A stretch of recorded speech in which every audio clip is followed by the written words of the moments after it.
Recommend this bill to the House. The question is that the motion be agreed to. Dr. Rajim Prasad. Thank you, Mr. Speaker, and pleased to take a call in the final stages of this bill. It's been a long time getting here. It is a sensible bill. There's no reason not to support it, and every reason to support it, and to have, and as an opposition, we have worked the Select Committee throughout the processes very well together as a Select Committee to get to this point. Mr. Speaker, the history of the need for this piece of legislation is important. It arises out of a Social Security Appeal Authority decision some time ago about a 2008 decision and a repeal against it in 2009, where the issue was, as I understand it, a superannuitant was enabled to receive the living alone payment despite the fact that a 19-year-old university student was a dependent child living with the superannuitant at the time. And the appeal authority decided that because that young 19-year-old fitted the notion of dependent, the person was entitled to a living alone payment. And that's the case where it emerged. And from there started the process that has got us this far, Mr. Speaker. As the Minister just said, the bill makes important changes. I think the most useful one, one that will have most effect for a superannuitant and those on a veteran's pension is to have a new rate that applies to them, a living alone rate. And so then the next issue with that was, well, were there any issues to do with the definition of who is dependent? And one of the compromises I think the bill has reached is that and it's in those probably quite a small number of cases, but perhaps increasing now with people getting married late and pre-partnered families, etc., where they're likely to be, even when you turn 65, an 18-year-old still dependent. And at what point does the person, if the person loses a spouse, can be classified as living alone? And so if there is an 18-year-old, the bill now says, well, up to the end of the year in which that young person turns 18, it will still not affect the status of living alone, which is a sensible way of doing that. So there are those two changes. One is one new rate for those living alone, and the second one is at what age, how to manage dependence. We had a number of issues with this notion of who is dependent and at what age. And indeed, we debated this in the Select Committee and also during the committee stages of this bill, when we suggested that through a couple of SOPs put up by my colleague Jacinda Ardern, that we could be a little bit more flexible, because there will be those occasions, those special occasions, when either through disability or some special circumstances, a 65-year-old person on veterans pension or a superannuitant will still have somebody dependent and beyond the years when they're 18, maybe at 19 or 20. And that should be factored in. We weren't able to convince our colleagues in Select Committee and in Parliament to go along with that. And that's a shame, because I think it could have been quite easily accommodated. I think the explanation given by the ministers at the time was that, that other person will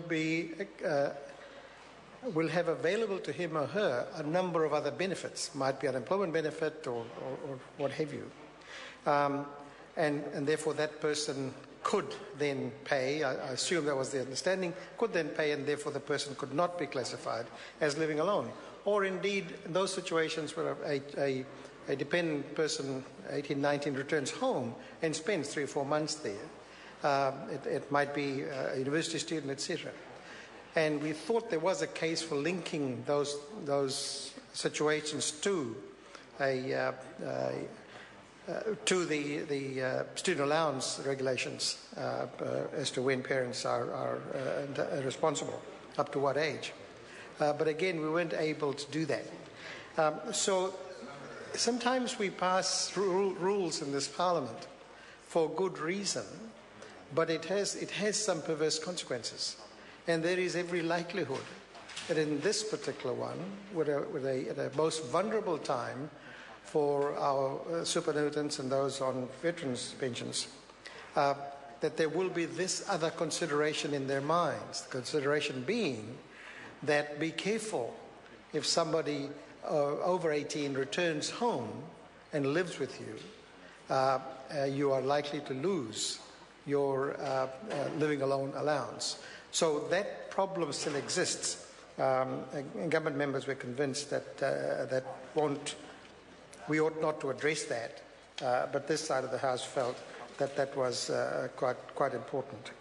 The other issue, and I think the Select Committee, with advice from officials, found a very useful way out of this, how to handle this transition period between these provisions, the current provisions, and when a catastrophe occurs in a family, as to what to do. So I think the provisions at the moment are quite useful. That indeed the transition is quite a simple one now, and I think that's a very good provision. Again, at a vulnerable time in the lives of our older folk, it would be a very simple provision that they can go from being on a couple superannuation rate to a living alone sole rate, the new rate, and to do that rather seamlessly. And I think it's a good provision and good amendment that the Select Committee made. I thought it was a good one.